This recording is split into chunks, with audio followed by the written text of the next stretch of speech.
em nome de Jesus. Já fomos muitíssimo abençoados com o louvor. O louvor é uma semente de adoração a Deus, que eleva a nossa alma. No Velho Testamento, o profeta foi desafiado a falar em nome de Deus. Eu falo, mas primeiro eu quero que traga um músico e ele toque algumas canções e depois eu profetizo. E trouxeram o músico, não sei onde acharam aquele músico, mas trouxeram o músico e o músico tocou. O profeta elevou a sua alma a Deus, entrou na sala do trono, adorou a Deus, e Deus então colocou palavras de sabedoria, de conhecimento no coração daquele profeta, e ele profetizou, e aquilo que ele profetizou aconteceu. O louvor nos leva a isso, o louvor nos leva à sala do trono. Então não é só esse momento da palavra em si que fala conosco, o louvor também fala conosco. Então abençoado seja todos aqueles que ministraram o louvor nessa noite. Que Deus os abençoe e continue usando a vida de vocês. Amém?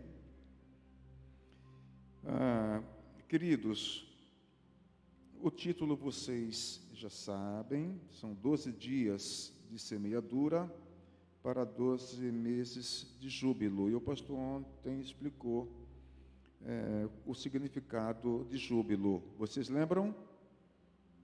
É uma alegria passageira ou é uma alegria permanente? É permanente. Então, cada tema tem uma palavra-chave e você deve memorizar isso, tá bom? Então, o que é que eu quero pensar com vocês? Eu quero pensar com vocês sobre conselhos de Deus para uma vida vitoriosa dentro desse tema aqui. Amém? Então, a gente pode ver a atualidade do livro de Provérbios. Eu vou estar falando do livro de Eclesiastes. Eu falei Provérbios, mas é o livro de Eclesiastes. Eclesiastes, capítulo 11, versículo 1, fala: lança o teu pão sobre as águas, porque depois de muitos dias o acharás. Eclesiastes, capítulo 11, versículo 1. Vocês já tinham conhecimento desse texto? Sim. Quero crer que todos aqui, sim. Vocês conseguiram enxergar que isso aqui é uma lei de semeadura? Conseguiram enxergar isso? Que aqui está falando de lei de semeadura? Sim. Então, lançar o pão sobre as águas, o que o rei Salomão está aqui refletindo, é exatamente isso. Lançar o pão sobre as águas é fazer as coisas e ter esperança quanto a um futuro desconhecido, que a gente não sabe. Então, lança e tenha a esperança, né, de que mais dias ou menos dias você vai receber o resultado dessa ação. É nessa direção que ele está refletindo. Eu quero tratar com vocês sobre 4 pontos que está nesses versículos do capítulo 11. E o primeiro ponto que eu quero tratar com vocês, dentro desse versículo 1, que é lançar sobre as águas o pão, é vivendo com propósito. Amém? Vida com propósito. Lançar, né, a semente de um propósito. Lançar a semente de uma vida que vai te levar a alcançar um objetivo. O propósito, queridos, o que é um propósito? É aquilo que se busca alcançar. Quando você fala assim, eu entrei em um propósito, ainda não é o objetivo. O propósito é um instrumento que vai te levar ao seu objetivo. Vocês me entendem? É diferente. Propósito e objetivo são coisas diferentes. Conforme eu disse aqui, aquilo que se busca alcançar. Né? Alcançar o quê? O seu objetivo. Alcançar o quê? A sua finalidade. Então, lançar sobre as águas, lança um propósito. Em busca de um objetivo, em busca de uma finalidade. Então, um propósito, ele é uma grande vontade de realizar ou de alcançar alguma coisa. E nisso nós estamos de acordo. Todos nós aqui temos essa vontade de alcançar alguma coisa. Todos nós aqui temos essa vontade de realizar alguma coisa. Sim? Amém? Então, qual é o instrumento que você vai usar? O propósito. Esse é o instrumento que vai te levar a alcançar o seu objetivo. O risco de não viver com propósito, de pessoas que não têm um propósito. E existem muitas pessoas que não têm propósito. Então, quando uma pessoa vive sem propósito, ela não vive verdadeiramente. Olha como isso é impactante. Uma pessoa que não tem um propósito, uma pessoa que não tem um objetivo, ela não tem uma vida de verdade. Ela apenas vive. Me compreende? Apenas vive. Está vivendo, mas não tem propósito. Então, vivendo com propósito, o que Salomão está falando aqui é você ter uma vida de atitude. Atitude. Tem propósito? Tenho. Então, por trás do propósito, o que você precisa ter? Atitude. Você precisa ter o quê? Ação. É isso que ele está falando aqui para a gente, queridos. Então, essa lei da semeadura, ela é revelada pelo apóstolo Paulo no livro de Gálatas, no capítulo 6, versículo 7. O que esta lei diz? Tudo o que o homem semear, isso ele também ceifará. Tudo. Isso é uma lei. E quando você lê todo o contexto do livro de Eclesiastes, você vê o rei Salomão destacando os problemas da vida. Eclesiastes, ele é teológico, mas ele é também filosófico. Filosofia, amor, sabedoria. Filo, amigo, Sofia, sabedoria. Filosofia, amor, sabedoria. Então, ele é as duas coisas. Ele é filosófico, porque é o amor, a sabedoria, e é também teológico, porque trata das questões espirituais. Compreende isso? Então, eu sempre friso aqui, leia o capítulo, mas leia o contexto, leia o que está para trás e leia o que está para frente, para você poder entender. Então, essa vida refletida por Salomão é apresentada como totalmente imprevisível. Isso é minha vida, isso é sua vida, isso é nossa vida. Ela é absolutamente imprevisível. Aquilo que a gente previu para amanhã não acontece. E aquilo que a gente não previu acaba acontecendo. Salomão, ele traz essas reflexões e ele fala dentro do contexto que essa vida imprevisível, ela é cheia de altos e baixos. Vocês concordam? Sim ou não? É de altos e baixos. E muitas vezes sem uma explicação lógica. Muitas vezes sem uma explicação racional. É isso que leva o rei Salomão a escrever o livro de Eclesiastes. E você vê claramente nesse versículo 1, propósito. Essa é a palavra que está lá, propósito.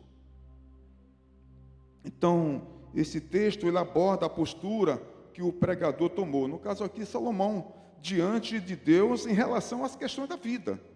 Um posicionamento dele diante de Deus, diante dessas reflexões aqui.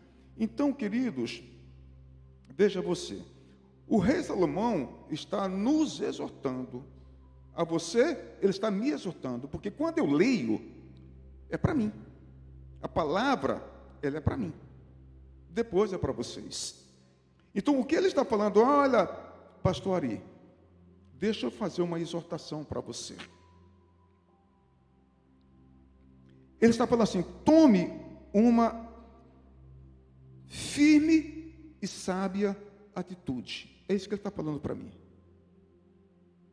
Ari, tome, é ação, é ter atitude, uma atitude sábia, sabe? E firme. Então, ele está nos desafiando o quê? A lançar nosso pão sobre as águas, porque isso aqui é figurado.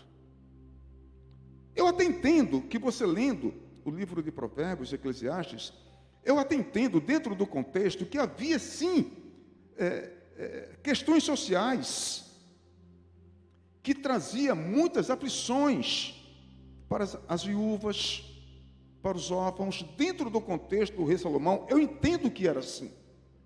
Então, ele também está mandando uma mensagem para aquelas pessoas que tinham condições de acudir socialmente aquelas pessoas, literalmente fazendo o pão chegar na casa daquelas pessoas. Eu entendo isso, mas isso aqui transcende, ele vai além, né, da realidade do rei Salomão, porque existe um distanciamento. Quando ele escreveu, era 2000 e tantos anos para trás. Agora nós estamos há 4000 anos adiante.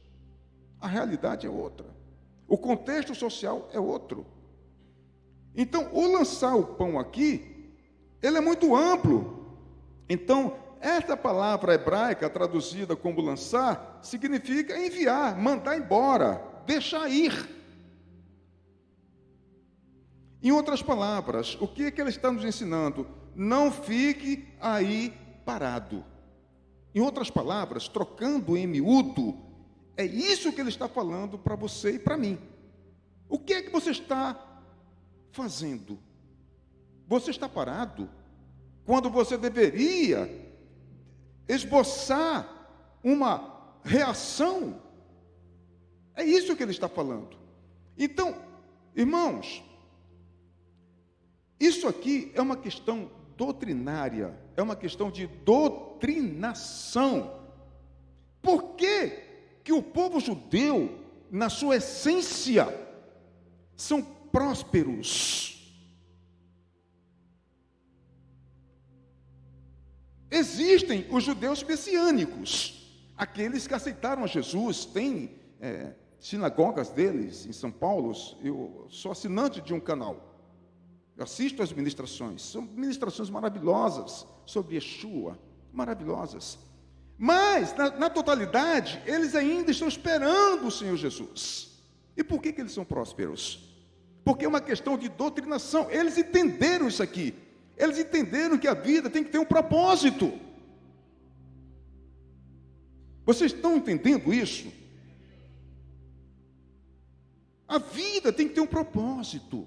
Não pode ficar parado, tem que ter atitude. Vocês sabem por que os judeus são detentores de muitas joias, detentores de muito ouro? Está no contexto. Porque depois da diáspora, depois que Jerusalém foi destruída no ano 70, eles foram espalhados pelo mundo. E através das grandes perseguições, muitas vezes, a moeda deles, para recomeçar em um outro lugar, era o quê? O ouro. O ouro não era pesado para eles levar anéis, brincos de ouro, broches. Eram coisas portáteis, onde eles pegavam aquilo lá e levavam. Quando eles chegavam num outro país, eles vendiam aquilo, fazia aquilo dinheiro e começava novamente. Propósito. É doutrinação. É pegar esses ensinamentos e colocar em prática. Porque Deus abençoou toda essa geração de Abraão. E Jesus nos abençoou com todas as sortes de bênção no mundo espiritual. Mas nós precisamos entender esses princípios. Isso é muito impactante. Então, dentro dessa vida com propósito, eu quero destacar aqui essa questão da gente ter atitude, mas também eu quero destacar uma outra questão que ele está falando dentro dessa vida de propósito, chama-se evitar a passividade. O que é isso? Você não ter vontade de agir. Quando ele fala, não fica aí parado, faça alguma coisa. Então, quando você não tem vontade de agir, você está passivo. Uma vida de passividade. Então, vida com propósito não pode ocupar espaço na tua vida com essa passividade. Não pode, porque você já é abençoado. Todas as sortes de bênçãos espirituais estão sobre a tua vida. Você tem que agir. Você tem que se posicionar-se.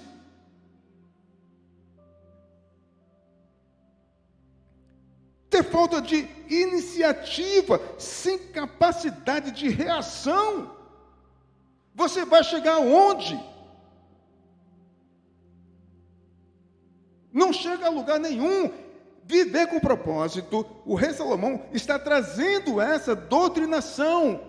Doutrinação é ensinamento que os judeus vivem na prática.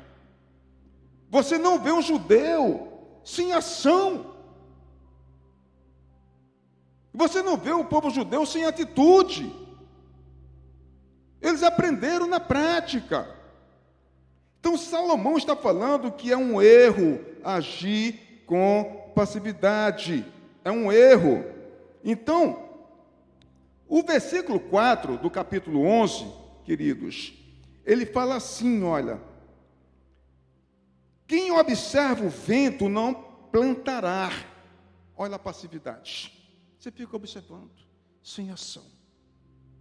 Quem fica observando o vento não plantará, e quem olha para as nuvens não colherá. Passividade, falta de iniciativa. Meu Deus do céu, quanta falta de iniciativa no meio do povo de Deus. Estou num propósito, irmãos, mas você não vê ação, você não vê iniciativa. Irmãos, com todo respeito, não se ofenda, porque eu também estou inserido nessa crítica. Eu estou inserido.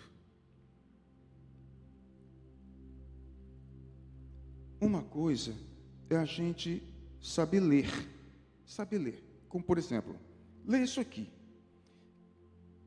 Eclesiastes 11:4, quem observa o vento não plantará, e quem olha para as nuvens não colherá. Tudo bem, então estou ok. Uma questão é você ler, a outra questão é você saber interpretar. A diferença está nisso, você interpretar o que você está lendo. Não é isso? Aqui tem vários professores que está acontecendo nas instituições escolares.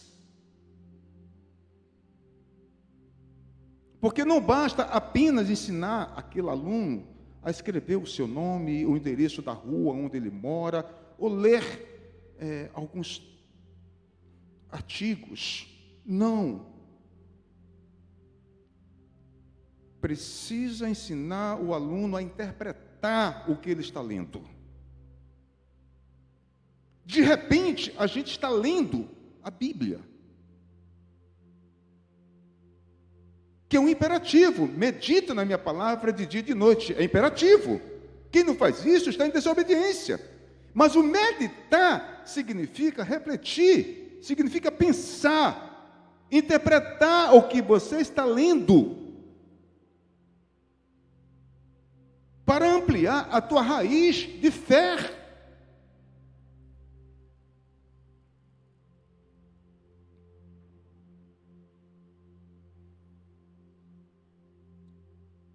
A vida meramente contemplativa, de acordo com esse versículo 4 aqui, não resolve nada. Ficar observando as nuvens, o vento, porque aqui é alegórico, é no sentido figurado. Não resolve nada. Em outras palavras, uma vida imaginativa, de sonhos, não leva você a lugar algum. E a gente vive sonhando, imaginando. Isso é uma vida de passividade, isso é pecado. Vocês estão me entendendo? Eu estou preocupado, pastor Jesus, eu não vejo um amém, eu não vejo Jesus, será que eu me faço compreender? Senão eu já vou mandar trazer sementes aqui, plantar aqui, e pronto, continua, pessoal. E às vezes eu falo, Senhor, por que você me manda pregar? Eu sou um professor, eu não sou um pregador. Mas é a graça de Deus, né? Deus chama aqueles que não são para ser, então me meto a pregador aqui. Eu fico vendo o pastor Beto, eu digo, Deus não dá asas à cobra, porque se eu fosse que nem o pastor Beto, eu estava, olha, eu acho que já estava sem asas, sem braços, sem pernas, de tanto ser cortado assim. Com devido respeito, o pastor Jesus, né? Ele vem aqui, traz o texto e fala, e as coisas acontecem. Eu digo, eu não vou nem lá na frente, para não atrapalhar. Cadê o pastor Ari? Eu estou escondido atrás da cadeira ali. Mas, irmãos, tenha paciência comigo. Eu sou um professor, eu não sou um pregador. Amém, queridos? A gente sabe que na homilética você não pode fazer esses tipos de justificativas. Olha, me perdoe, desculpe. Não pode. Mas aqui é minha casa, aqui é minha família. Eu estou em casa. Amém?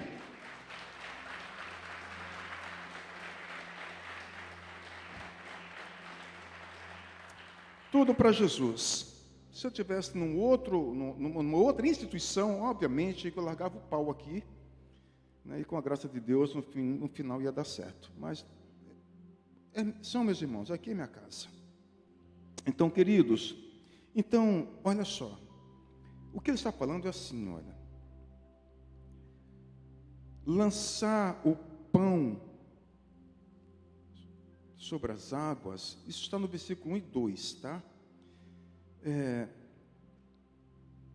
Significa fazer alguma coisa e não se limitar a observar a vida passar sem fazer nada.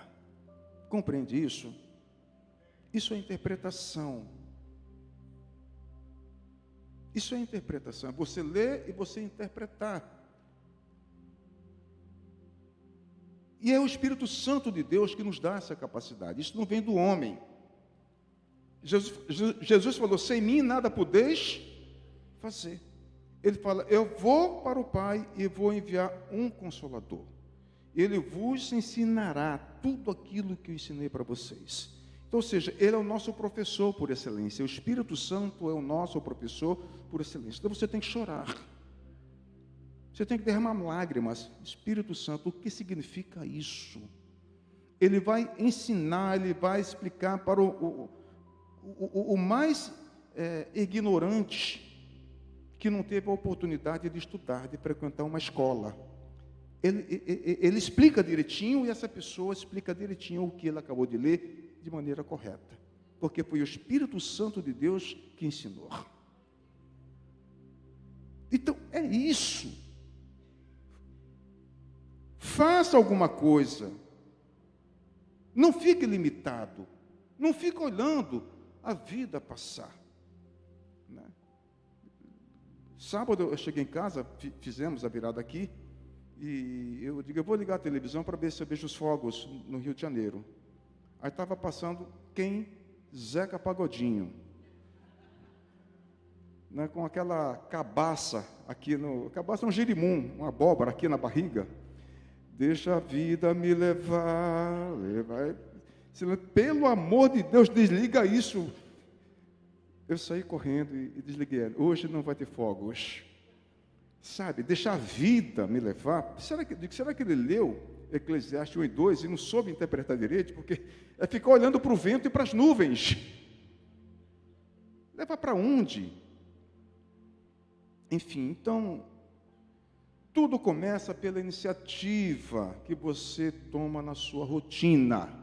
Eu falei o quê? Rotina. Rotina.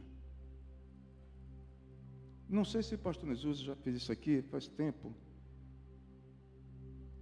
Eu acho que já faz muito tempo. Eu tenho uma pouca lembrança, porque eu fiquei aqui um tempo, depois o pastor Jesus me liberou, fui para a Vida Nova, fiquei lá 14 anos e Deus mandou voltar para cá. Acho que eu estou aqui há 6 anos já, né? 6 anos, 7 anos já. Eu lembro que ele deu papel e caneta. E fala assim, faz a tua agenda de hoje. Faz a tua agenda de hoje. Irmãos, a minha agenda eu fiz em menos de 1 minuto. E eu olhava e eu via as pessoas batendo com a caneta na testa. Não tem agenda. Não tem agenda.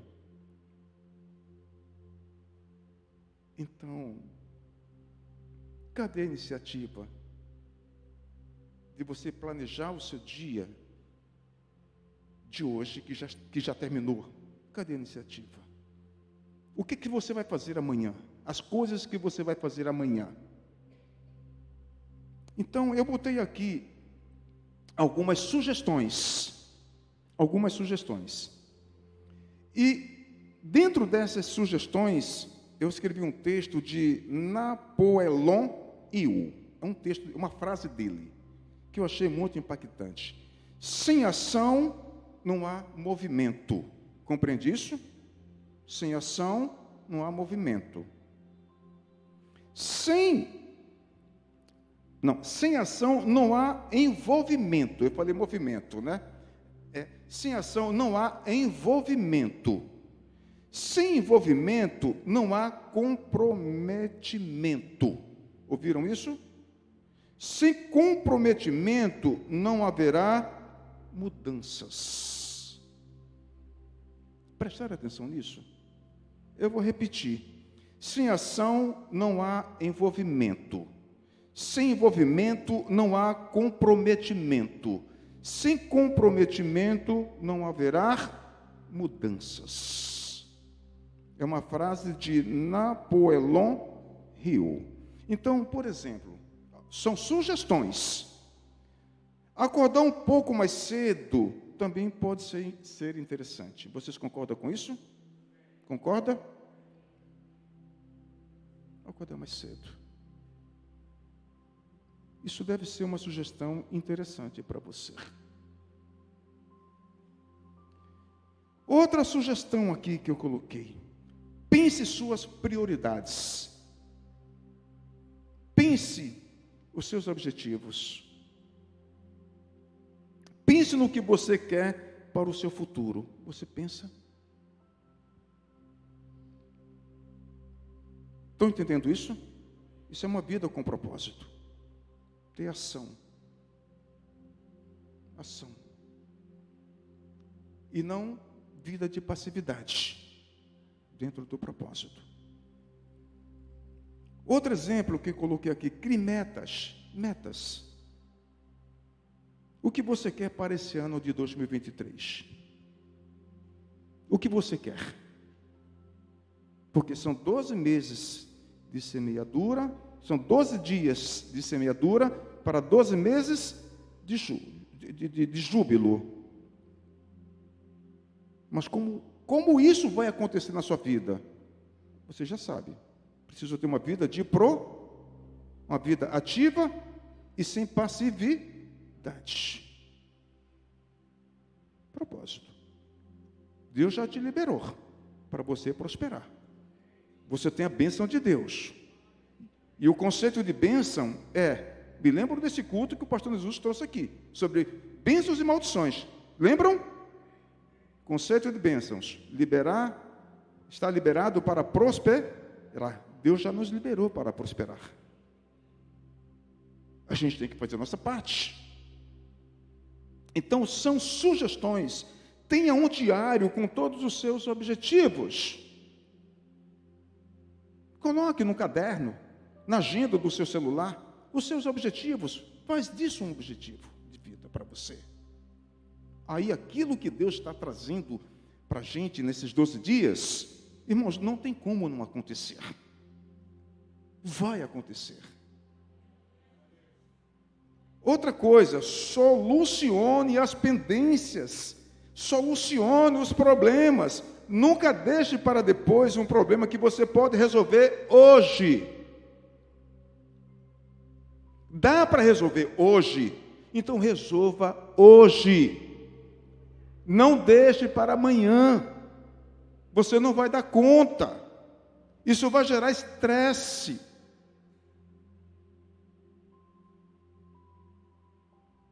Não importa se você está cansado, cansada, fadigado, fadigada.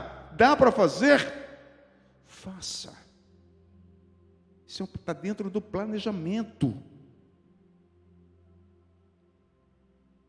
Dentro do planejamento. Sabe?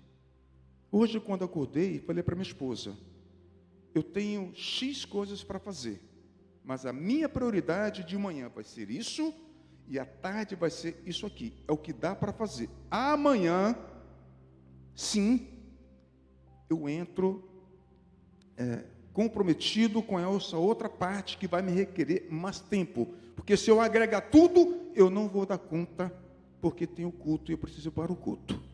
Mas ela está ali. Ela sabe que quando eu digo, eu vou fazer, quando ela chega em casa, está feito. Está feito. E eu me sinto bem, cansado, exausto. Mas digo, Senhor, não fui eu, foi a tua graça que me deu essa leitura de colocar numa agenda. Em primeiro lugar, vou fazer isso. Em segundo lugar, vou fazer aquilo. Então, tem uma sequência. Termino um, começo o outro. Termino um, começo o outro. E não me entreto com absolutamente nada. Com televisão, com nada. Eu estou focado nas coisas que eu tenho que fazer. Quando eu terminar, aí sim. Dia desses, o pastor Jesus me ligou. Acho que era 3h30, 4 horas da tarde. Falei, pastor, eu estou fazendo o meu devocional agora. Porque as coisas que tinha que ser feito e precisava ser feito, foram feitas. Digo, agora eu tenho tempo para fazer o meu devocional até 18 horas, tranquilamente, sem aperreio nenhum. Isso é planejamento. Outro problema, outra questão aqui. Encontrar a felicidade. Pense nessa palavra. As pessoas querem ser felizes, amém? Mas tem que encontrar a felicidade. E muitas vezes, vocês pensam que a felicidade, ela é algo exterior. Você pensa que a felicidade é algo material, e não é. Ela está dentro de você. Ela está dentro de você.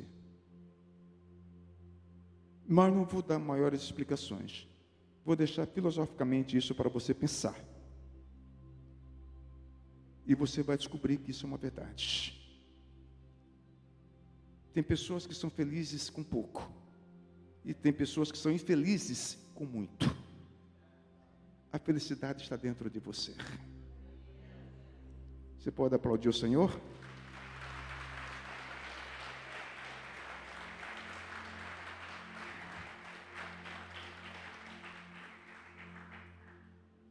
E eu coloquei aqui por último como sugestão, propósito de oferecer melhores condições de vida para a sua família. Isso eu tinha que colocar, porque isso é o meu propósito. De servir a minha esposa, de servir a minha filha. Meu filho está em Portugal. E dar o melhor que eu puder, exaustivamente. exaustivamente. Exemplo, ontem voltando para o culto, voltando para casa, ela falou: amor, amanhã eu preciso entrar mais cedo, porque eu preciso usar o horário de almoço para fazer uma reunião online. Então eu preciso estar no trabalho às 8 da manhã. E de manhã tem uma questão que a nossa filha Vitória, que todos aqui conhecem, poucos não sabem, que minha filha é autista. Então, o autista, você não pode quebrar a rotina deles. Eles entram em parafuso, entram em crise e pronto. Aí é uma crise muito forte. Então, tem que seguir aquela rotina. É incrível como a minha filha segue a rotina. Tem que ser aquela rotina. Não pode ser quebrada. Digo, então, tá bom. Você vai entrar às 8? Ok, fiquei calado. Quando foi 6h15, ela foi dormir tarde, cansada. 6h15, fiquei ali orando, gastei um tempo orando, mais ou menos 45 minutos orando. Falei, amor, acorda. O que eu fiz? Fui para a cozinha. Digo, eu vou botar café para todas elas. Você viu o café e ainda vou levar no trabalho. Ela não vai de Uber, vai me custar apenas um pouco do meu tempo, mas eu sei que isso vai fazer com que ela chegue bem no trabalho e se sinta abençoada por Deus através da minha vida. E foi assim que aconteceu. Estou indo, digo, bora, já estou pronto. Ah, você vai me levar? Ai, estava com medo de pedir isso para você, porque nós já tínhamos combinado. Mas é o propósito. O propósito já estava no meu coração no domingo à noite. Aí fomos. E a Vitória tomou café quando retornou, porque ela tem uma rotina. O café é a última parte dela. Tá certo que o mamão ficou na geladeira, eu me esqueci de dar, mas... Agora à noite minha esposa, ela não comeu mamão? Eu digo, oi, tinha mamão? Tinha, você não cortou? Eu digo, sim, mas eu pensei que ela tinha comido. Irmãos, é isso. Eu adoraria que vocês colocassem esse propósito de oferecer melhores condições de vida para a sua família. Isso é uma semeadura excelente. E que muito vai agradar a Deus. Amém? Outro ponto que eu quero destacar aqui é vivendo com dinamismo. Isso está no versículo 3. Eu falei o primeiro ponto aqui, vivendo com propósito. Amém? Vida de ação. Uma vida de ação. E vamos explicando tudo isso. Evitar a passividade. Pronto. Esse versículo 3 está assim, olha. Quando as nuvens estão cheias de água, derramam chuva sobre a terra. Quer uma árvore caia para o sul, para o norte, no lugar em que cair, ficará. Li. Agora, vem a interpretação. Leu? Li. Agora, a parte mais importante é interpretar. Ele está falando que, assim, aonde ela cair, ela ali vai ficar, correto? Ele está falando da imobilidade dessa árvore caída, correto? Caiu, está imóvel. Ele está falando assim, em outras palavras, é vivendo do passado. Ela caiu, terminou a vida dela ali. O tempo vai andar, mas essa árvore que caiu fica para o passado. Filosoficamente, é você viver do passado, porque antigamente eu era isso, antigamente eu tinha aquilo, antigamente, sabe, vivendo do passado. Quando ele está falando no versículo 3, você tem que viver com dinamismo, uma vida dinâmica. Então você percebe que o versículo 2 está intercalado no versículo 3. Sabe, 1 e 2 fala, não fica aí parado, faz alguma coisa. Aí ele vem filosoficamente falando, exatamente falando isso, queridos, sobre, olha a imobilidade dessa árvore. Você quer ficar com essa árvore aí caída? Alguém quer ficar com uma árvore caída? Não, a árvore não é para estar caída. A árvore é para estar em pé. A função da árvore é ficar em pé. Quando ela caiu, ela perde a sua existência. Exceto quando os brotos nascem. Leva muito tempo. Então, queridos, ele destaca o relato dessa árvore caída. Ela não pediu licença para tombar e não houve homem que a impedisse de cair. Simplesmente caiu. Então, aqui a vida mostra-se de forma imprevisível. É isso que ele fala, a vida é muito imprevisível. Paulo fala isso em Coríntios, né, que a gente pode até cair. Não há problema nenhum você tropeçar e cair. O que não pode? É você ficar prostrado. Olha aqui o rei Salomão nos ensinando isso aqui. Então ele fala a vida, ela se mostra muito imprevisível. Então, a vida não é composta apenas de bons momentos. Amém? Mas também de períodos desagradáveis. Desagradáveis.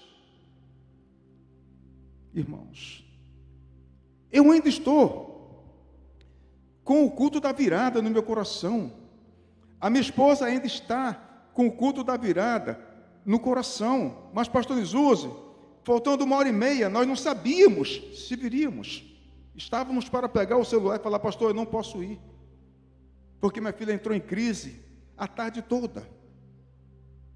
A tarde toda em crise, que nós estávamos a ponto de perder o juízo. Vamos orar. Senhor, o Senhor quer que a gente vá para o culto da virada, porque eu quero ir. Agora, se o Senhor não quiser, então eu vou ficar em casa. Porque eu não vou para a igreja para voltar do meio do caminho. Então, por favor, me dê uma resposta. Não tínhamos passado roupa, não tínhamos passado nada, não sabíamos o que iria acontecer. Está ali minha esposa. Dado 1h30, a minha filha acalmou-se. Aí foi aquele corre-corre. Vamos passar as roupas, né? Passamos, nos jantamos, tomamos uma vitamina e viemos para cá. Mas que culto maravilhoso. Amém? Irmãos, que culto impactante. Que palavra de número 19. Sabe? Que palavra-chave. Quando Deus estabelece um decreto sobre a tua vida, nada e nem ninguém faz parar. Sabe, eu tomei posse disso. Entramos no carro, pastor. Falei, amor, Vitória está de parabéns. Porque se comportou. Irmãos, foi virar chave. Irmãos, foi pontapé no carro. Chegamos em casa, estava cheio de gente na área. E a gente com aquela delicadeza, filha, com vontade de um monte de tapete. Só vontade. E ela já saiu, desceu do carro, o pastor soltando o pau da barraca, as pessoas, nossa, que é isso? Uau! Uau! E eu entrei para dentro do elevador e falei, Silene, traz a menina para dentro. E a Silene entrou assim, ó, e a menina ficou lá Subimos. Silene falou, pelo amor de Deus, eu vou descer. Eu vou pedir perdão lá embaixo para todo mundo. Eu digo, vá, isso, amor, vá, por favor. Vá, eu não vou, mas vá. E a Vitória queria descer junto. E foi aquela briga, vai, não vai, fica aqui. Vai. Aí ela desceu. Irmãos, foi até 3h. Eu falei, tem nada não, Jesus, muito obrigado. Muito obrigado, Senhor. Aí chega uma hora que eu falei assim, Silene, vamos orar de novo. Já para dar 3h. que são os momentos bons e os momentos desagradáveis. Que é isso que ele está falando. A vida mostra-se imprevisível. Então, dentro desse tema, sabe, de uma vida de semeadura com júbilo, você tem que colocar isso na sua pauta, porque isso acontece. Você só não pode ficar com uma árvore caída. Compreende isso? Lembre da árvore caída. Você não pode ficar com uma árvore caída. Vamos orar. Oramos. Mas uma oração de gemido. De gemido. E ela, minha filha, e minha esposa atrás, eu digo, eu não vou parar, eu vou continuar orando. E oramos mais de 20 minutos ali. Daqui a pouco eu vi aquela calmaria. Quero dormir. Digo, agora. Silêncio, já orei, todo mundo abençoado, só empurra para o quarto. Irmãos, dormiu que nem um anjo. E como é que foi o domingo? Agradável.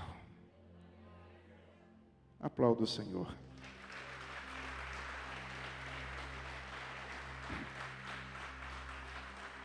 A vida consiste nessas coisas, momentos bons, mas momentos desagradáveis. Então, o que fazer? Ficar aprisionado pela experiência passada? Não, queridos. Não.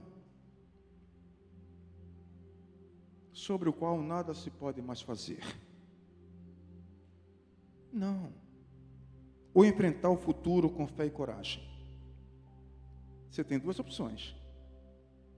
Ficar aprisionado nas questões passadas ou enfrentar o futuro, o amanhã, o daqui a pouco, com fé e com coragem. É isso que o texto está falando sobre semeadura, queridos, de propósito, sabe? De vida com dinamismo, é exatamente isso. Ele fala que o movimento do vento e das nuvens, aqui está falando vivendo o presente, o movimento do vento das nuvens vivendo o presente. Então, Salomão usa uma linguagem figurada para compartilhar as suas ideias do ponto de vista de metáfora, no versículo 4. Só botar aí versículo 4. Eu vou andar porque o tempo está correndo, já vou concluindo já. Então, não são poucos os intérpretes da Bíblia que observam nesse texto a ideia de movimento e imprevisibilidade da vida. Nuvens e vento, movimento e imprevisibilidade da vida. 100% dos intérpretes enxergam dessa forma aqui. Então, o vento movimenta-se o tempo todo. As nuvens mostram-se imprevisíveis. Já percebeu? Jesus fala, o vento, ele sopra para onde quer. Mas as nuvens, toda hora ela tem um formato, uma formatação, e Salomão está observando isso. Ele fala, a vida é assim, desse jeito. Então, essa é a metáfora da vida, ficar olhando, ficar reclamando dela, sem tomar uma sábia atitude diante das dificuldades. Equivale a esperar que o vento e as nuvens passem. Isso que está falando. Você está olhando o vento e as nuvens passar e não tem uma sábia atitude diante disso? Faça alguma coisa. Faça alguma coisa, queridos. Dessa forma, o ser humano, a pessoa, assiste à existência da vida passar sem nada fazer, sem nada realizar, sem nada concretizar. Quem tem fé, irmãos, não pode agir dessa forma. E eu termino falando do versículo 6, que é plantando a semente. Que a gente vai fazer o nosso ato profético, igual aonde? Amém? plantando a semente. Eclesiastes 11:6. O Eli leu esse texto aqui, não leu? Plantando a semente. Eu digo, opa, é profético. Plante de manhã a sua semente e mesmo ao entardecer não deixe as suas mãos ficarem à toa. Olha o movimento, olha o dinamismo aqui, está vendo? De manhã até de noite não deixe a mão ficar à toa, pois você não sabe o que acontecerá, se esta ou aquela produzirá, ou se as duas serão igualmente boas. Essa figura descreve a vida de um agricultor. Dá para ver isso aqui. Dá para ver isso aqui. Então, ele está falando que isso aqui requer ação. Ação. Esse que ele está falando aqui, olha. É preciso plantar semente, pois é na semeadura que geralmente colhemos o que plantamos. Por isso que você tem que plantar. Porque você só colhe aquilo que você plantou. É isso que ele está falando. Então, o que o rei Salomão está falando é que a vida é muito dura, não é verdade? A vida é dura. Ele compara a uma terra seca. Ele compara uma terra muito arenosa para semear. Então, imagine um agricultor numa terra seca, arenosa, e que ele quer plantar. Imagine, né, como isso é muito duro para ele. Então, essa metáfora pode significar uma caminhada de trabalho muito cansativo. Sabe, uma peregrinação muito cansativa. O pastor Jesus mesmo fala que tem dia que ele não sabe se ele vai viver. Tamanho peso da responsabilidade que está sobre ele. E muitas vezes eu não falo para vocês que o nosso propósito aqui é falar de coisas que nos interessam. Jesus é bom, Jesus nos dá graça, com Jesus a gente vence. Mas vocês não têm ideia do quanto a gente chora lá em casa, pastor. Muitas vezes a gente se sente impotentes. A gente vê lá, está aqui essa promessa aqui, Senhor, eu já me apropriei há tanto tempo. Não sei se tenho forças, não sei se tenho mais vida com os meus 63 anos, de tão cansado que eu estou. Às vezes que a gente não consegue dormir à noite por conta desse contexto relatado aqui para vocês.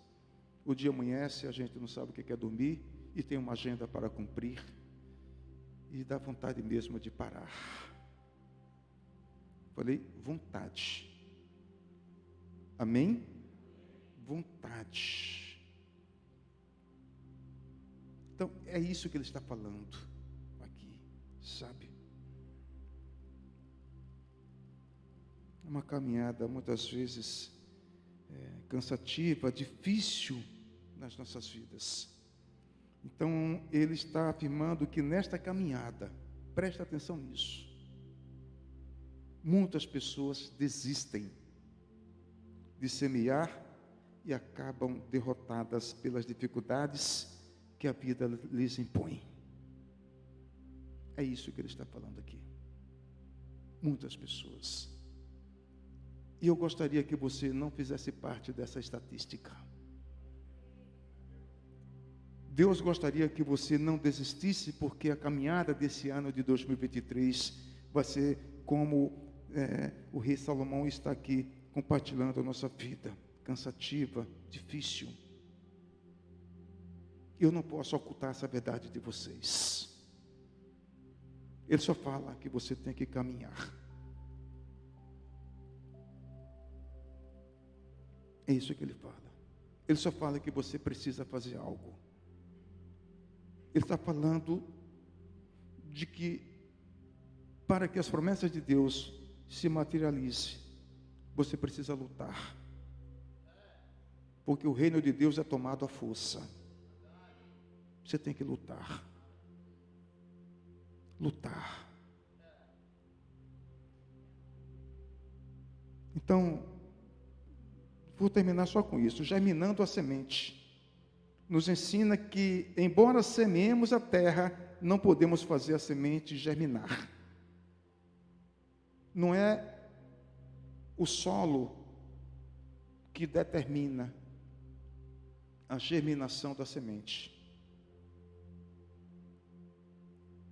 Essa frase eu tirei daquele pastor deficiente visual, quando ele falou da linguagem da fé. Lembram disso? Ele falou, o solo não determina a germinação da semente. É a própria semente que determina a sua essência. Ela vai germinar o seu DNA. Se você planta um feijão, é feijão que nasce. Não é o solo que determina. A semente é quem determina o que vai ser gerado. Não podemos, queridos, fazer a semente germinar sem a graça de Deus. Porque o homem planta, mas quem dá o crescimento é Deus. Você só tem que plantar. Vamos plantar a nossa fé? Vamos? Lucas, por gentileza, vocês recebem essa palavra da parte de Deus? Você pode aplaudir o Senhor?